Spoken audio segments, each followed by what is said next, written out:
Welcome to the Daily Word, verse by verse. Grab your Bibles and follow along as we study the book of Revelation. Keep in mind, I am using the Holman Christian Standard Bible, so if you're using a different translation, the read is different, but the message is the same.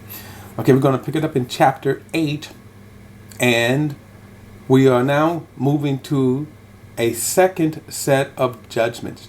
We have been studying the 6 seal judgments. There are actually 7 seals.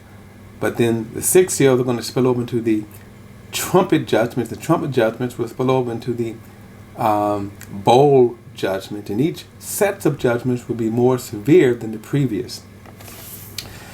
Now, also keep in mind, and I don't want us to lose sight of this, that remember, this is the day of the Lord.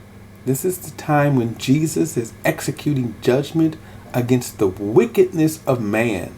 In other words, it's not going to be, people don't know what's going on. In fact, not only will people know what is going on, but we're going to see this increasingly hardness of heart, that they will be cursing God in the midst of these judgments. All right, verse 1, chapter 8, verse 1. And when he had opened the 7th seal, there was silence in heaven for about a half an hour. Now we're just going to see this from time to time. The awesomeness of being in heaven, and especially during this time when God is executing His wrath and His judgment.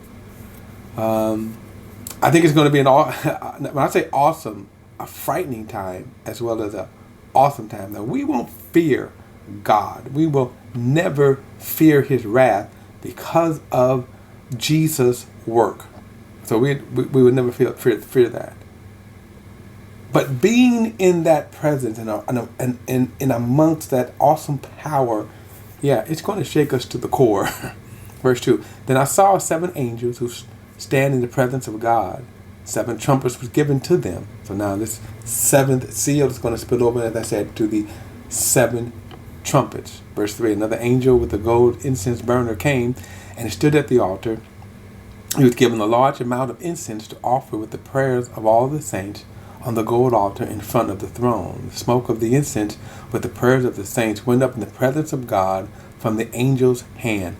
Now, we are obviously witnessing a temple in heaven, a worship, a priestly kind of activity that's going on in heaven.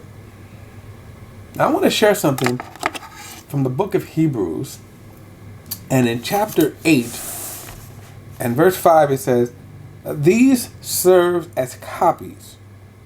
Let me back up so you can understand the context here. Verse 4, now if he were on earth, he wouldn't be a priest, he's referring to Jesus, since there are those offering the gifts prescribed by the law. These serve as copies and shadows of the heavenly things. Now, I just want to point that out, that the writer tells us that the earthly temple and the temple practice and the worship and the priestly duties and the priestly offerings were a copy of the real. Now, we're seeing a picture of the kind of real worship and priestly activity that goes on. Now, these priestly activities are carried out by angels in heaven. So, and again, we don't know how these things are going to change, but we can see here that, again, they're offering incense. Part of that incense is the prayers of the saints, and it goes up as a fragrance in the nostrils of God. Verse 5, the angel took the incense burner, filled it with fire from the altar, and hurled it to the earth, and there were rumblings, thunders, flashes of lightnings, and an earthquake. And the 7 angels who had the 7 trumpets prepared to blow them. So,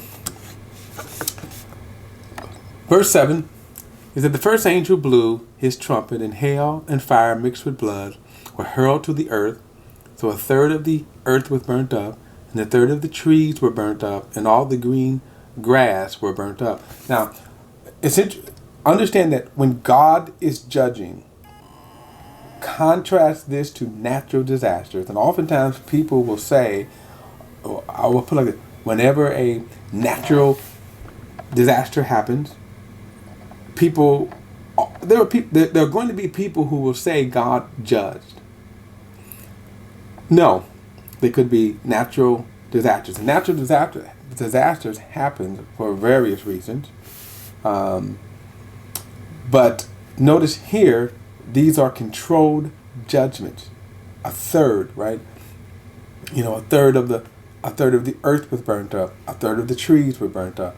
So these were controlled. That's how you know it's God. God doesn't do drive-bys. Okay. Verse 8, the second angel blew his trumpet, and there's something like a great mountain ablaze with fire was hurled into the sea. So a third of the sea became blood, and a third of the living creatures in the sea died, and a third of the ships were destroyed. Now, this mountain blazing, I might have mentioned this before, but there was a video that was taken. Guy just happened to be driving down the street in the Siberian country, and all of a sudden this meteor streaked past them, and it looked like something from a sci-fi movie. In fact, it was so amazing that it was like, wow, the sci-fi people, the special effects people on movies kind of got it right. As I said, when when meteors kind of flash in, when objects enter our atmosphere, they light up like a fire. Now remember, from John's day, how do you describe that? You would describe it like he's describing it. Maybe it's a star. Why? Because it lights up. Now he says something like a mountain, or a huge chunk as you're seeing it. So it hits the water. But also understand, again, this is a specific judgment of God. Verse 10. The third angel blew his trumpet, and a great star blazing like a torch fell from heaven. It fell on a third of the rivers and springs of waters. The name of the star is Wormwood, and a third of the waters became wormwood. So many of the people died from the waters because they had been made bitter. And wormwood, and again, he's using natural illustrations, by the way, to kind of show this. Wormwood is a poison. That if it gets in the water, it's a poison. But now, this is going to be something, again, more potent, because this is a judgment of God. So again, he said many people died because of the waters. Now, if you remember, we've been tracking the death toll.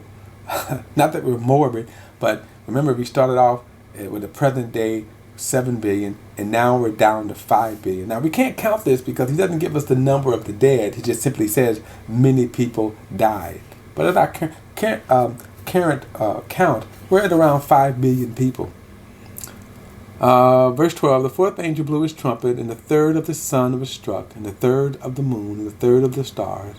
So a third of them were darkened, and the third of the day was without light, and the night as well. So, in other words, the moonlight was covered. So then you kind of have this darkness kind of, notice, on the third of the planet.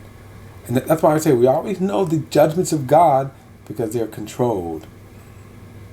Verse 13, now I looked again and heard an angel flying overhead, crying out in a loud voice, woe, woe, woe, to those who live on the earth, because the remaining trumpet blast and that the three angels were about to sound. So he said, if you think this was something, wait for these next three. If you think these four were bad, wait till you see the three. Now, the angel flying through the sky, how does that sound? He's preaching this, he's saying this. If you remember, during the life of Jesus, God spoke from heaven on 3 occasions.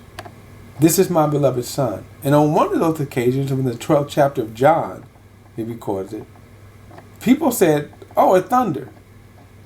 People said an angel spoke to him. In other words, it's amazing that people didn't know exactly what they heard. Maybe this angel would be even clearer. Or maybe they won't be heard at all, that the angel was just making this proclamation. John is recording it. So the upcoming woes are going to even be more severe. We're going to see it. I won't even know how to describe this. As we can see, it's a terrible time on the planet. because God is judging the wickedness of men. All right, chapter 9 in the next verse, so I'll see you then.